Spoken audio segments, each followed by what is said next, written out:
What's up all you model train lovers out there?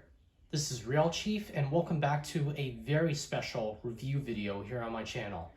As always, my name is Mike, and as you see here today, we are going to be taking a look at the one and only beautiful purchase, also known as the 4014 Union Pacific PS3 Big Boy from MTH. Now I know this is the locomotive you guys have all been waiting for ever since I bought it at the York Train Show on Friday. So if you guys wanted to talk about the big boy, that's what we're going to do. So let's go ahead and talk about the big boy. I would also like to take this moment to talk about a brief history of the real 4014 Union Pacific Big Boy. The Big Boy was built in 1941 by the American Locomotive Company for the Union Pacific Railway. Along with the locomotive and the tender, the engine measured about 131 feet long and weighed about 560 tons altogether. These engines generated 7,000 horsepower and were built to carry heavy passenger and freight trains up the steep grades of Sherman Hill. They also pulled up to 9,900 tons. They were also pretty fast as well, like the big boys managed to reach up to a speed of 70 miles per hour. To this day, there are only 3 big boys in existence. The first big boy is located at the Steamtown Railway Museum in Scranton, Pennsylvania. The second is still in operation in Cheyenne, Wyoming, and the third is located in Green Bay, Wisconsin. Lionel built their first scale model of the Union Pacific Big Boy in the late 90s. MTH also came out with their model of the Big Boy too. This model that you see on the table here is MTH's new semi-scale Big Boy, which can accommodate 031 track. And we'll get into all of the features in just a minute. But for more information on the Union Pacific 4014, I'll make sure to leave a link down in the description.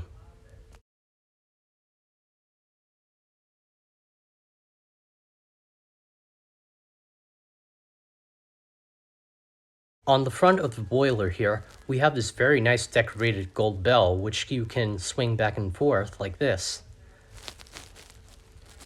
We also do have this nice black housing for the bell, and we also have these nicely decorated marker lights on the front, which also light up once the engine is activated.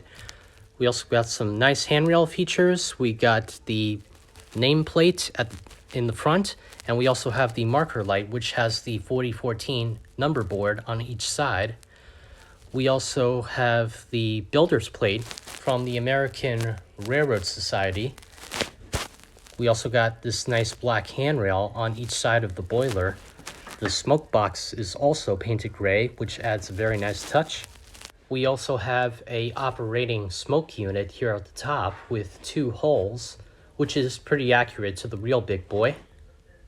Now, just like with the locomotive, the tender is made out of die-cast, so everything here is all die-cast metal. We also have a die-cast metal chassis. The axles are also metal, and we do have 2 sets of articulated drivers. And for those of you who are kind of new to the hobby, that means that this engine has 2 sets of driving wheels. We also got a black handrail on the side, well actually on both this side and the other side. We also do have the 2-wheel trailing truck on the front as well as the back, and overall just an absolutely beautiful engine. Moving to the back of the locomotive, we can see that we have the second pair of articulated drive rods. We also got some very nice boiler detail as well as the rear truck. We also do have some nice spoiler detail, including the sand domes and cylinders. We also do have some rivet detail on the cab here, including the 4014 number on the side of the cab here on both sides. We also do have the window, which is nicely decorated, and we do have 2 handrails on the back of the cab, and then we have 2 little crew figures in the cab here as well. Moving along to the inside of the cab, we can see that MTH did a very beautiful job in applying the detail to the inside, and overall just a very beautiful piece of work that they did. So anyway, if you take a look at the inside of the cab, we see the 2 crew figures inside. We also do have the firebox, which lights up once the locomotive is in operation. We also do have the two handrails, like I mentioned earlier, and it's okay if they look a little bent. You can just straighten them out with your finger a little bit, and that should fix the problem. Alright, now finally we have the tender for the locomotive, which is not as big like the engine is, but it is nicely detailed nonetheless. So starting off at the top, we have some very nice black handrails. We also do have the Union Pacific road name on each side of the tender. We also got two more handrails back here, as well as a couple of hatches. We also do have these nicely bolted in ladders at the back of the tender. And if we flip the tender over, we can see that MTH has done a very nice job in making this tender accommodate 036 as well as 027 track. So basically, there's literally like 4 wheels at the bottom, when there should be some more wheels here, but that would make it a whole lot harder for the engine, not only the engine, but the tender to accommodate tight curves. And if we take a look at the back of the tender, we can see we got 2 headlights. We got the yellow headlight at the back as well as a red one.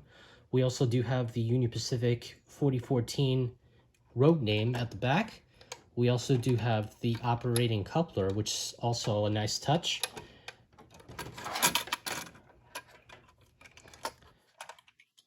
And once again, just a absolutely fabulous tender to go with this thing. Absolutely gorgeous. All right, now let's go ahead and we'll start her up.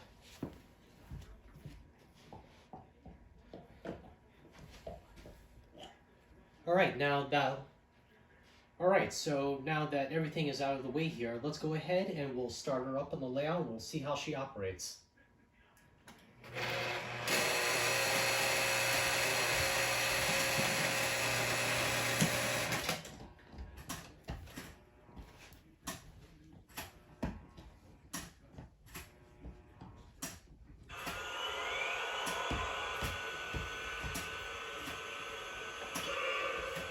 Now, as always, with any type of MTH locomotive, we want to put some smoke into the smokestack before we start running it.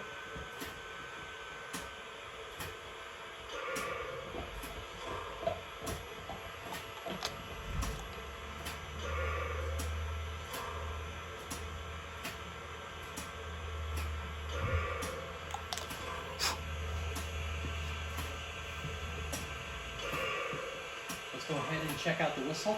Ready when you are. What he said.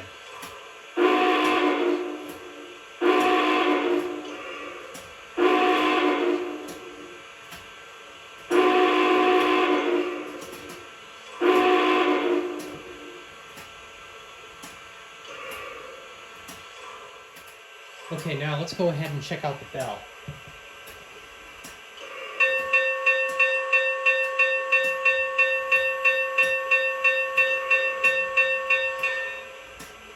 That is just so cool.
So I hope you all have enjoyed this little video that I put together for you guys. This is starting to become literally my all-time favorite engine, and I plan to guard this with my very life. So I hope you all have enjoyed seeing it run today. So thank you all so much for watching. Don't forget to like, comment, and subscribe to my channel. And please don't forget to hit the notification bell down below for any other projects that I upload. And don't forget, there's plenty more stuff yet to come, so make sure you stay tuned for that. But until now, thank you all for watching, and I'll see you all in my next episode. Thanks again, and take care.